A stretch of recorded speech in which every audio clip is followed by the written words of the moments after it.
पाकिस्तानला भारतासोबत संबंध सुधारायचे असतील तर त्यांना त्यांची विश्वसनीयता सिद्ध करावी लागणार आहे.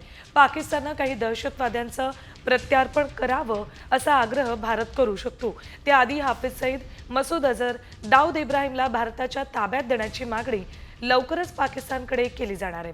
हाफिज सईद हा 2008च्या मुंबई हल्ल्याचा सूत्रधार आहे. मसूद अझर हा जैश ए मोहम्मदचा प्रमुख आहे, तर पुलवामा आणि इतर हल्ल्यांशी त्याचा संबंध आहे. दाऊद इब्राहिम हा 1993चे मुंबई बॉम्बस्फोट आणि इतर गुन्ह्यांसाठी भारताला हवा आहे.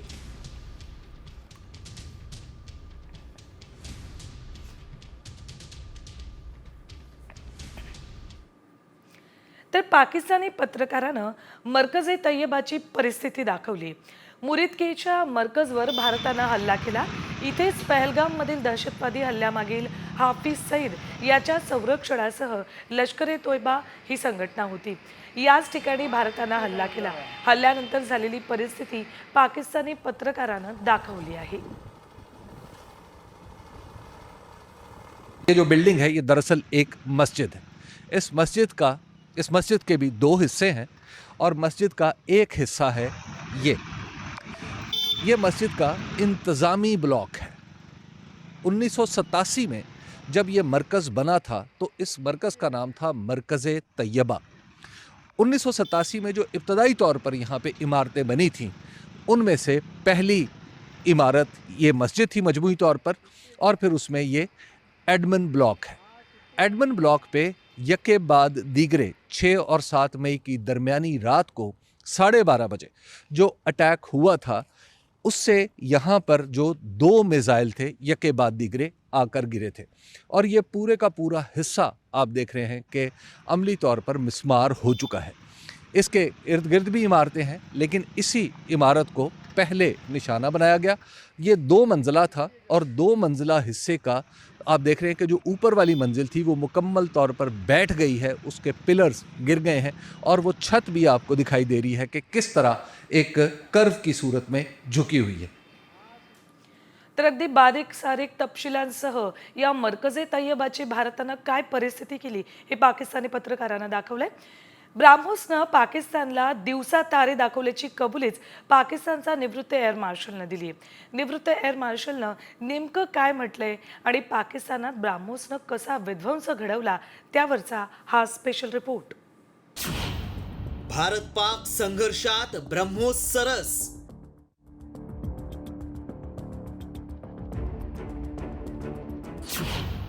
पाकची AWACS प्रणाली बेचिराग.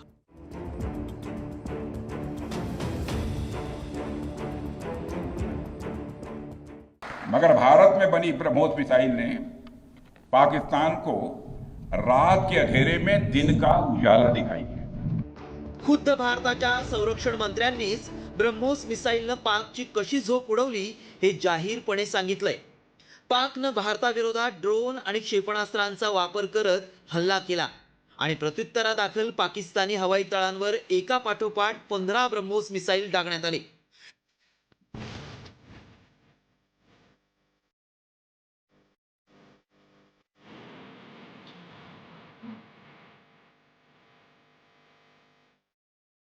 पाकिस्तानला ज्या AWACS म्हणजेच एअरबोर्न वॉर्निंग अँड कंट्रोल सिस्टमवर आवाजवी विश्वास होता, त्याच प्रणालीला ब्रह्मोसनं बेचिराग करून टाकलं आणि याची थेट कबुलीच पाकिस्ताननं दिली आहे. तो पायलट्स जो हैं वो पहले दौड़े कि वो अपने जहाजों को सिक्योर करें. अच्छा. और जैसे ही पहला आया वो जूम करके ऊपर से दूसरा आया, फिर तीसरा आया, फिर चौथा आया, जो कि अनफॉर्चुनेटली बुलारी में डायरेक्टली आके एक हैंगर पे लगा जहां पे कि एक हमारा एवैक्स खड़ा था जो डैमेज हुआ, जहां पे शहादतें भी हुई. ब्रह्मोसच्या हल्ल्यामुळे पाकला आयुष्यभराची अद्दल घडली आहे.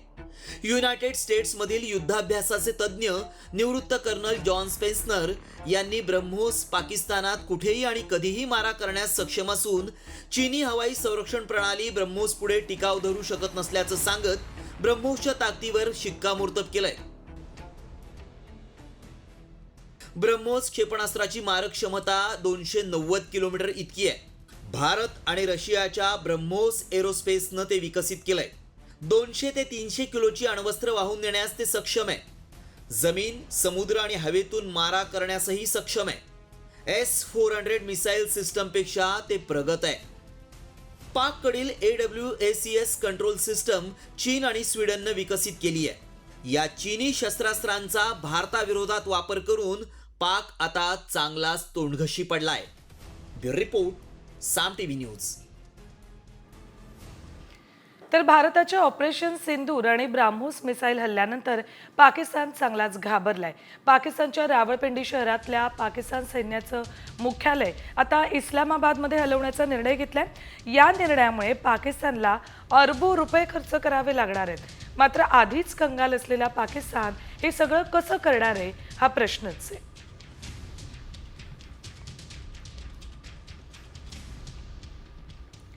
पाकिस्तानचं मुख्यालय रावळपिंडीतून इस्लामाबादकडे हलवण्याचा निर्णय. 78 वर्षांपासून रावळपिंडीमध्ये असलेलं मुख्यालय बदललं जाण्याची शक्यता आहे. मुख्यालयापासून जवळच्या नूरखान एअरबेसवरील हल्ल्यानंतर हा निर्णय घेतला जाऊ शकतो. तर न्यूक्लिअर कमांड सेंटरही हल्ला झालेल्या नूरखान एअरबेसपासून जवळ आहे, म्हणूनच ही खबरदारी पाकिस्तान घेण्याच्या विचारात आहे. मात्र त्यासाठी त्यांना अरबो रुपये खर्च करावे लागणार आहेत. त्यामुळे हे हेडक्वार्टर हलवलं जाणार का हा प्रश्न आहे.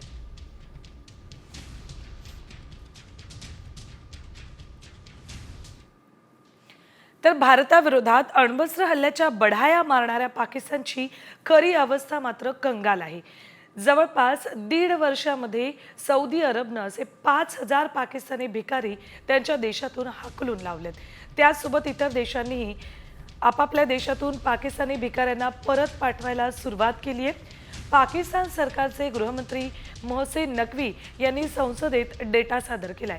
त्यामध्ये भीक मागण्याच्या आरोपाखाली परदेशातून किती पाकिस्तानींना परत पाकिस्तानात पाठवलंय हे समोर आलंय.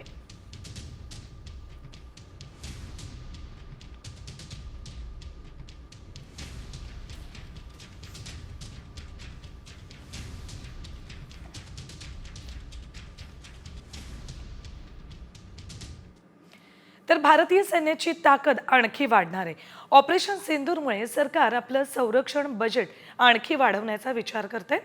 डिफेन्स बजेटमध्ये 50,000 कोटींची वाढ होणार आहे. एकूण खर्च तब्बल 7 लाख कोटींच्याही वर जाणार आहे. संरक्षण अर्थसंकल्पात लवकरच अतिरिक्त तरतूद केली जाऊ शकते अशी माहिती सूत्रांनी दिली आहे. सूत्रांच्या माहितीनुसार सशस्त्र दलांच्या गरजा, आवश्यक खरेदी आणि संशोधन विकासासाठी ही अतिरिक्त तरतूद केली जाऊ शकते.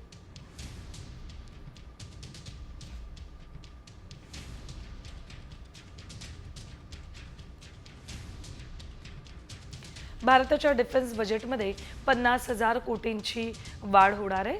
पुरवणी मागणीद्वारे अतिरिक्त खर्चाच्या तरतुदीचा प्रस्ताव मांडला जाईल. यावर्षी संरक्षणासाठी 6.61 लाख कोटींची विक्रमी तरतूद होतीये. मागच्या वर्षाच्या तुलनेत 9.53% बजेट वाढणार आहे. गेल्या 10 वर्षात संरक्षण बजेटमध्ये सुमारे 3पट वाढ करण्यात आली आहे.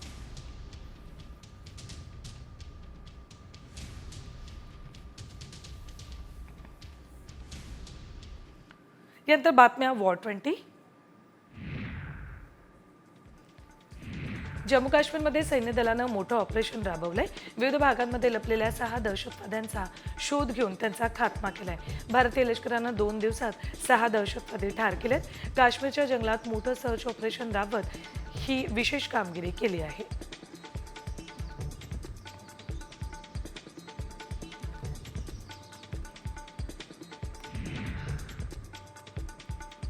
पीओके जवळच्या सालोत्री गावातील नागरिक आपापल्या घरी परतलेत. सीमेपलीकडून झालेल्या गोळीबारानंतर सुरक्षेच्या कारणास्तव ते गाव सोडून गेले होते. मात्र आता शस्त्रसंधीनंतर दहशतमुक्त वातावरणात मोकळा श्वास घेण्यासाठी पुन्हा घरी परतलेत.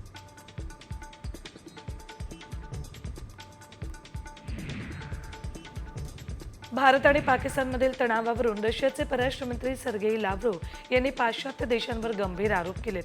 पाश्चात्य देश भारत आणि पाकिस्तानला एकमेकांविरुद्ध उभं करतायत असं लाव्हरोव्ह यांनी म्हटलंय. पाश्चात्य देश भारताचा वापर चीन विरुद्ध करू इच्छितात असंही त्यांनी म्हटलंय.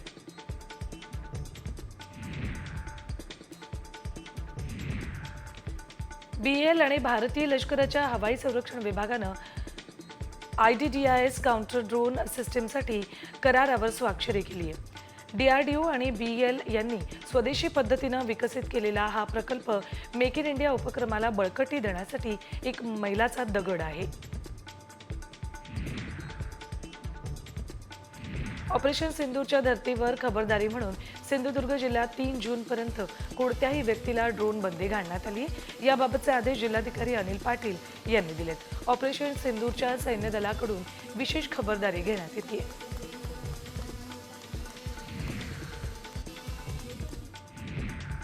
भारत आणि पाकिस्तानमध्ये सुरू झालेलं युद्ध थांबल्यामुळे हिंदू महासभेनं नाराजी व्यक्त केली आहे. POK परत मिळवण्याची ही एक मोठी संधी होती, मात्र ही संधी मोदींनी गमावली अशी प्रतिक्रिया हिंदू महासभेनं दिली. तर युद्ध थांबवण्यासाठी पाकिस्तानला कोणती अट घातली असा सवालही केलाय.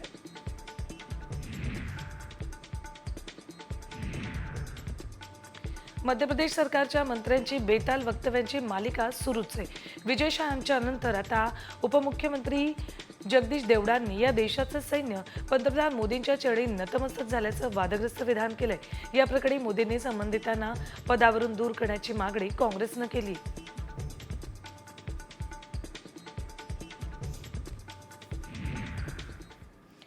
यानंतर बातमी आहे आपल्या सगळ्यांची चिंता वाढवणारी. कडे जगभरात हाहाकार माजवणाऱ्या कोरोनाची पुन्हा एकदा एंट्री झाली आहे. आशियातील हाँगकाँग आणि सिंगापूर देशात कोरोनाचे नवे रुग्ण आढळलेत. 3 मेपर्यंत या 2 देशात 31 पॉझिटिव्ह रुग्ण आढळलेत. गेल्या वर्षभरातील ही सर्वाधिक संख्या आहे. या पार्श्वभूमीवर हाँगकाँग आणि सिंगापूरच्या आरोग्य विभागानं खबरदारी बाळगण्याचं आवाहन केलंय.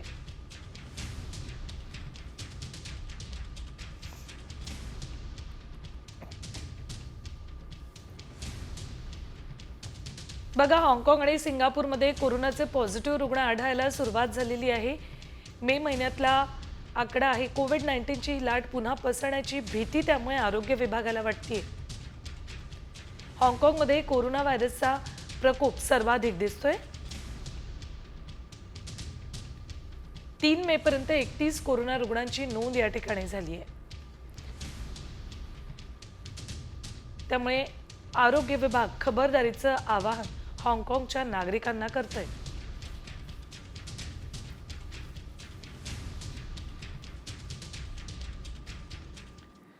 येऊयात आता राज्यामध्ये. अनेकांना बरीच व्यसनं असतात, तसं राजकारण म्हणजे एक आवड आणि व्यसन असं म्हणत उपमुख्यमंत्री अजित पवार यांनी विविध व्यसनांची नक्कल केली आहे. इंदापुरात छत्रपती सहकारी साखर कारखान्याच्या निवडणूक प्रचार सभेमध्ये ते बोलत होते. यावेळेला त्यांनी तुफान फटकेबाजी केली आहे.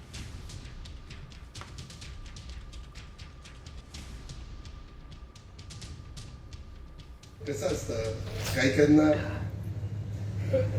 आवड असते, व्यसन असतं. कुणाला दारूचं असतं, कुणाला कुणाचा गुटख्याचं असतं, कुणाला सिगारेटचं असतं. कशाचं काय अलीकडे ते काय असतं ते हुक्का. नक्की हुक्का. काही हुक्क्याचं असतं. असं बरंच काय निघालं. ड्रग्ज वगैरे तुम्ही बघता. आणखी एक महत्त्वाची बातमी आहे.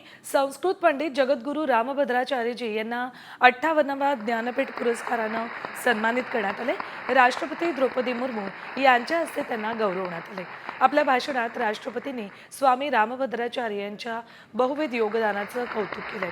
शारीरिकदृष्ट्या दिव्यांग असूनही त्यांनी त्यांच्या दिव्य दृष्टिकोनानं साहित्य आणि समाजाची असाधारण सेवा केली. त्यांच्या जीवनकार्यापासून प्रेरणा घेऊन भावी पिढ्या साहित्य निर्मिती, समाज आणि राष्ट्र निर्माणात योग्य मार्गावर पुढे जात राहतील असा विश्वास मुर्मूंनी व्यक्त केलाय.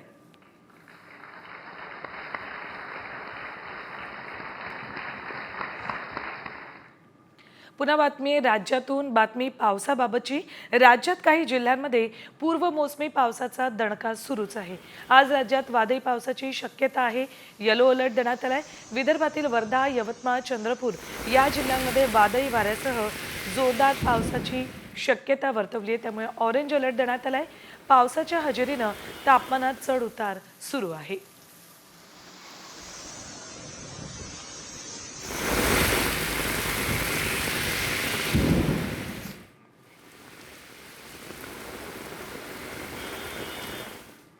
यानंतर आता बातम्या झटपट 100.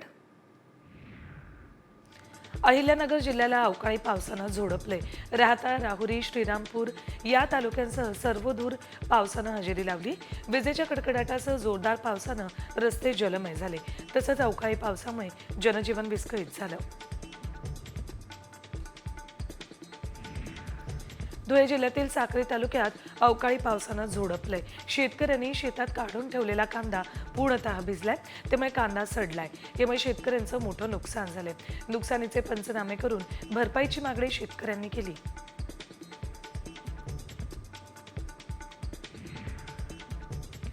साताऱ्यामधील फलटणच्या तरडगाव भागामध्ये दुपारच्या सुमाराला अचानक वादळी वारा आणि विजांच्या कडकडाटासह मुसळधार पाऊस बरसला. एका नारळाच्या झाडावर वीज कोसळल्यानं झाडानं पेट घेतला. तरडगावच्या विराज गायकवाड यांच्या शेतातील ही घटना आहे. सुदैवानं यात कोणतीही जीवितहानी झाली नाही.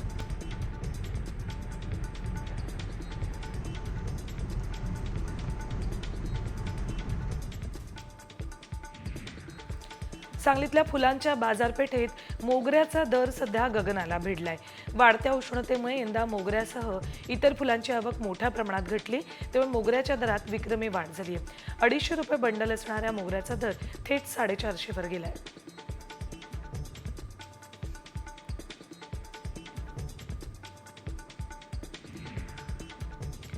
नंदुरबारमध्ये पावसानं शेतकऱ्यांचं मोठं नुकसान झालंय. अनेक घरांच्या छतावरील पत्रे वादळी पावसानं उडून गेलेत, तर कांद्याचं मोठं नुकसान झालंय. नवापूरचे आमदार शिरीष नाईकांनी नुकसानग्रस्त शेतकऱ्यांची भेट घेतली. यावेळी दौऱ्यावर येणाऱ्या कृषी मंत्री माणिकराव कोकाटेंना तातडीनं भरपाई देण्याची मागणी करणार असं ते म्हणाले.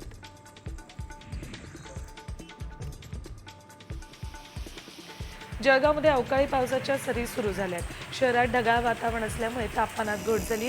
तसंच या पावसामुळे केळीचं नुकसान होण्याचा अंदाज आहे, त्यामुळे शेतकऱ्यांमध्ये भीतीचं वातावरण आहे.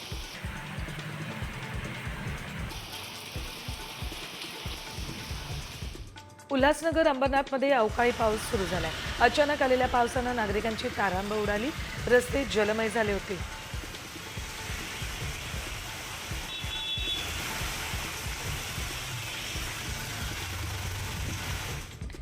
बेळगाव जिल्ह्यात मुसळधार पाऊस पडलाय. या पावसामुळे सुतकट्टी ग्रामपंचायतीमध्ये पाणी शिरलं. पाणी बाहेर काढण्यासाठी नागरिकांनी लाकडाच्या साहाय्यानं दरवाजा तोडून पाणी बाहेर काढलं.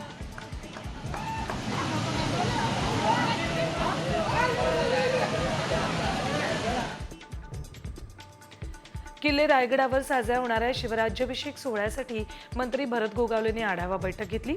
9 जून रोजी किल्ले रायगडावर तिथीनुसार शिवराज्याभिषेक सोहळा साजरा होईल. यावेळी मान्यवर आणि शिवभक्तांची गैरसोय होणार नाही, याबाबत शासकीय अधिकारी आणि आयोजकांना सूचना देण्यात आल्या.